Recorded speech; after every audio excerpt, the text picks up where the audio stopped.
એક તરફ ગૃહની કાર્યવાહી આજે શરૂ થઈ છે, બીજી તરફ ગાંધીનગરમાં વિરોધ કરી રહ્યા છે શિક્ષકો। તો જે શિક્ષકો વિરોધ કરી રહ્યા હતા તેમની અટકાયત કરવામાં આવી છે। વિધાનસભા પહોંચે તે પૂર્વે જ તેમની અટકાયત કરાઈ છે। જૂની પેન્શન યોજનાની માંગ સાથે તેઓ વિરોધ કરતા હતા, પોલીસ દ્વારા તેમની અટકાયત કરાઈ છે। જૂની પેન્શન યોજના ઠરવા અંગે છેલ્લા કેટલાક સમયથી કરી રહ્યા છે તેઓ માંગ, ઠરાવ અંગે માંગ કરી રહ્યા છે અને સમાવેશનો સરકાર દ્વારા ઠરાવ ન થતા શિક્ષકોમાં રોષ છે। જૂની પેન્શન યોજના અંગે આંદોલનમાં જોડાવા શિક્ષકોએ કર્યું છે આહવાન। શિક્ષકો કહી રહ્યા છે કે 16 સપ્ટેમ્બર 2022ના રોજ સરકારે જૂની પેન્શન સ્કીમ યોજના બાબતે કરી હતી જાહેરાત। એક મહિનામાં ઠરાવ કરવાની આપી હતી બાંહેધરી। 2 વર્ષ વીત્યા છતાં પણ હજુ પણ ઠરાવ નથી થયો। ચોમાસા સત્રના 3 દિવસમાં સરકાર ઠરાવ કરે તેવી માંગ કરાઈ છે। જ્યાં સુધી ઠરાવ નહીં થાય ત્યાં સુધી વિરોધ યથાવત રહેશે તેવું કહ્યું છે। 1/4/2005 પહેલા કુલ 70,000 જેટલા શિક્ષકો જોડાયા હતા સરકારી નોકરીમાં। જૂની પેન્શનની માંગ સાથે ફરી એકવાર કર્મચારીઓ ધરણા કરવા માટે થઈને ગાંધીનગર પહોંચ્યા છે। ત્યારે ગાંધીનગર વિધાનસભા તરફ પહોંચે તે પહેલાં જ આ પોલીસ જે છે તે એક્શનમાં આવી ચૂકી છે અને તમામ કર્મચારીઓ અત્યારે હાલ દોડ લગાવી રહ્યા છે અને પોલીસ તેમની પાછળ પકડવાનો પ્રયાસ કરી રહી છે। અત્યારે હાલ જે પ્રદર્શન કરવા માટે આવી રહેલા લોકોને પણ ડિટેન કર્યા હોય તે પ્રકારના દ્રશ્યો જે છે તે ગાંધીનગર ખાતે જોવા મળી રહ્યા છે। મહત્વનું એ છે કે જૂની પેન્શન યોજનાની માંગ સાથે કર્મચારીઓ આજે વિરોધ પ્રદર્શનની વાત જે છે તે કરી હતી। વિધાનસભાના ગેટ પાસે તમામ કર્મચારીઓ વિરોધ કરશે તે પ્રકારની વાત હતી, પરંતુ કર્મચારીઓ ગાંધીનગર પહોંચે પ્રવેશે તે પહેલાં ઠેર ઠેર કોર્ડન કરી દેવામાં આવે છે અને પોલીસ દ્વારા આ રીતે ડિટેન કરી અને તમામ કર્મચારીઓને લઈ જવામાં આવી રહ્યા છે। જોકે અત્યારે હાલ પણ આ જે મેદાનો જે છે જોવા મળી રહ્યા છે ત્યાં પણ દોડધામ કરતા કર્મચારીઓ જે છે તે જોવા મળી રહ્યા છે। કેમેરા પર્સન અમિત શર્મા સાથે ગૌતમ શ્રીમાળી, ન્યૂઝ 18 ગુજરાતી, ગાંધીનગર। શિક્ષકો જૂની પેન્શન યોજના લઈને આજે પોતાનો વિરોધ પ્રદર્શન કરી રહ્યા છે। ગાંધીનગર વિધાનસભા કૂચની જાહેરાત તેઓ કરવામાં આવી રહ્યા છે। ખાસ કરીને શિક્ષક શું આજની ડિમાન્ડ છે ને આજે આપણે વિધાનસભા તરફ કૂચ કરી રહ્યા છો?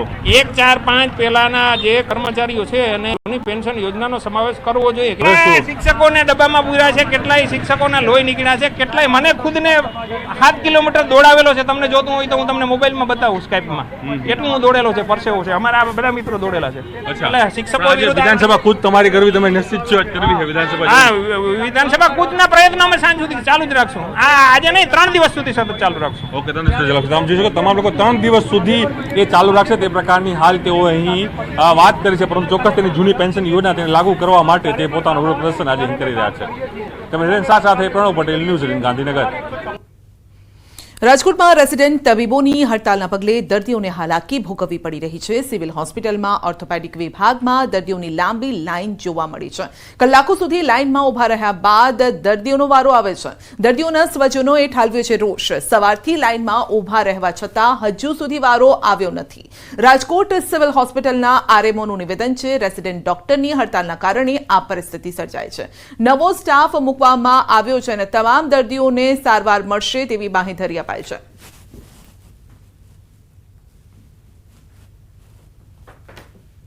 હોસ્પિટલના જે મેડિકલ ઓફિસરો અને કન્સલ્ટન્ટ બધા અત્યારે ત્યાં જોવે જ છે, પરંતુ જે સ્પીડ હોવી જોઈએ એ સ્પીડ કદાચ ના હોઈ શકે, એને લીધે લાઈન બની હોય, પરંતુ એક દર્દીને સુવિધા ઓપીડીમાં બધાને જે દેખાડવાનું છે, જે કંઈ તકલીફ છે એ પૂરેપૂરી ઓપીડી પૂરી થશે, એમાં કોઈ શંકાનું સ્થાન નથી। રાજકોટ સિવિલ હોસ્પિટલમાં ફિઝિયોના જે દર્દીઓ છે તેમની લાંબી કતારો લાગી છે। કેટલાક દર્દીઓ છે તે વહેલી સવારથી આ લાઇનમાં ઊભા છે અને કલાકો સુધી લાઇનમાં ઊભા રહ્યા બાદ તેમનો વારો આવતો હોય છે। ક્યાંક ને ક્યાંક આ જે છે જે લોકોને પગમાં કે એમાં ઈજા થઈ હોય તેવા લોકો અને જે છે સારવાર માટેની અહીંયા લાંબી કતારો લાગી રહી છે। લોકો છે તે ભારે હેરાનગતિ ભોગવી રહ્યા છે। જે રીતના વાત કરવામાં આવે તો જે છે આ દર્દીઓ હોય છે, આ દર્દીઓના સગા છે તેમને લાઇનમાં ઊભું રહેવું પડતું હોય છે। ક્યાંક ને ક્યાંક સિવિલ હોસ્પિટલમાં છે તે મોટી સંખ્યામાં લોકોની લાઈનો લાગી છે। હાલ આપણી સાથે અહીંયા કેટલાક લોકો છે જેઓ વહેલી સવારથી લાઇનમાં ઊભા છે, આપણે એમની સાથે પણ વાત કરવાનો પ્રયાસ કરીશું। જે રીતના જે છે અહીંયા સિવિલ હોસ્પિટલમાં જે લાઈનો જોવા મળી રહી છે, લાઈનોને લઈને વાત કરવામાં આવે તો બેન શું કહેશો, આજે વહેલી સવારથી તમે લાઈનમાં ઉભા છો, ફિઝિયોના દર્દીઓની લાઈન છે? સર આજે તો સવારના અમે 8 વાગ્યાના અહીંયા આવેલા છીએ અને 9 વાગ્યાથી લાઈનમાં ઊભા છીએ, પણ અહીંયા છે ને કોઈ સુવિધા નથી, ડોક્ટરો ઓછા છે. ડોક્ટર સરકાર પાસે માંગશે કે ડોક્ટર વધારો. અહીંયા બધે હાડકાના પેશન્ટ એટલે કે નોર્મલી બેસી ન શકતા, ઊભા ન રહી શકતા, અને અહીંયા બેસવાની સુવિધા નથી, તો સ્પેશિયલી બેસવાની સુવિધા આપે. તમે ક્યારથી લાઈનમાં ઉભા છો? સર હું અહીંયા 9 વાગ્યાની ઊભી છું. શું કહેશો, 2-3 કલાક સુધી ઉભા રહ્યા પછી કેવી હાલત થઈ? અરે સર એક તો હાડકાના પેશન્ટ અને ઉપરથી ઊભા ન રહી શકતા હોય ને એવા પેશન્ટ અહીંયા ઊભા કેવી રીતના રહેશે? ચોક્કસથી જે રીતના વાત કરવામાં આવે તો આ જે છે આ દર્દીઓની વ્યથા છે. લાંબી લાઈનો લાગી છે. જે લોકોને પગમાં દુખાવો હોય, હાડકાના પ્રોબ્લેમ હોય, તેમની દવા લેવા માટે જે છે તેમના દર્દીઓ છે, દર્દીઓના સંબંધીઓ છે, તે ક્યાંક ને ક્યાંક લાઈનમાં ઉભા રહેતા હોય છે. કલાકો સુધી લાઈનમાં ઉભા રહ્યા બાદ વારો આવતો હોય છે. એટલે કે એક તો પહેલેથી જ પરિસ્થિતિ ખરાબ હોય છે અને એવામાં કલાકો સુધી લાઈનમાં ઉભા રહ્યા બાદ દર્દીઓના સગાની સ્થિતિ પડ્યા પર પાટું જેવી સર્જાતી હોય છે. કેમેરામેન કેવિન નિમોસ સાથે હાર્દિક જોશી, ન્યૂઝ 18 ગુજરાતી, રાજકોટ. કોટા અનામત અંગેના વર્ગીકરણના ચુકાદાને લઈ દેશભરમાં SC/ST સમાજમાં વિરોધનો સૂર ઉઠ્યો છે અને ત્યારે મહીસાગરના બાલાસિનોરમાં બંધના એલાનને મજબૂત સમર્થન મળ્યું છે. SC સમાજ દ્વારા રેલી પણ કાઢવામાં આવી. ભારત બંધના એલાનની અસર તાપી જિલ્લામાં પણ જોવા મળી. સમગ્ર તાપી જિલ્લામાં સજ્જડ બંધનો માહોલ જોવા મળ્યો છે. અરવલ્લીના ભિલોડા, શામળાજીમાં પણ અનામતના નિર્ણયને લઈ ઉગ્ર સૂત્રોચ્ચાર સાથે શામળાજી ઈડર હાઈવે પર ચક્કાજામ કર્યો. ચક્કાજામ કરતા પોલીસે લોકોની અટકાયત કરી છે. ધોરાજીમાં પણ અનામત બચાવવાના નારા સાથે સૂત્રોચ્ચાર કર્યો છે. સાથે જ દુકાનો પણ બંધ કરાવવા માટે તેઓ નીકળ્યા હતા.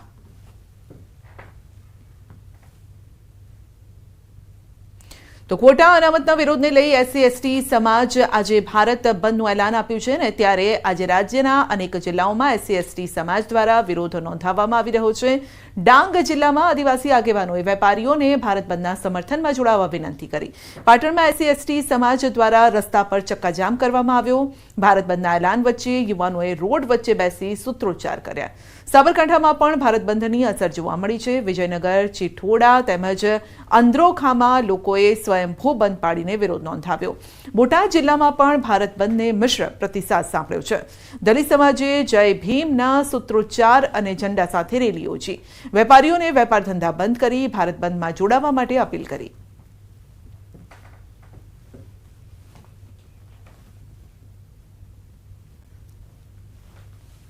તો આ તરફ ભિલોડા અને શામળાજી પણ સજ્જડ બંધ રહ્યું. ભિલોડામાં અનામત નિર્ણય મુદ્દે ચક્કાજામ. ભિલોડા નગરમાં સજ્જડ બંધ પડાયો.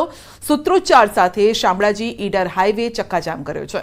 તો ચક્કાજામ કરતા લોકોની પોલીસે અટકાયત પણ કરી હતી. જિલ્લામાં મોડાસા સહિત વિસ્તારમાં વિરોધ પ્રદર્શન. અનામતમાં ક્રીમી લેયર લાગુ કરવાના નિર્ણયનો ઉગ્ર વિરોધ લોકો દ્વારા કરવામાં આવી રહ્યો છે. બેંકો પણ બંધ કરવાનો તેઓએ પ્રયાસ કર્યો.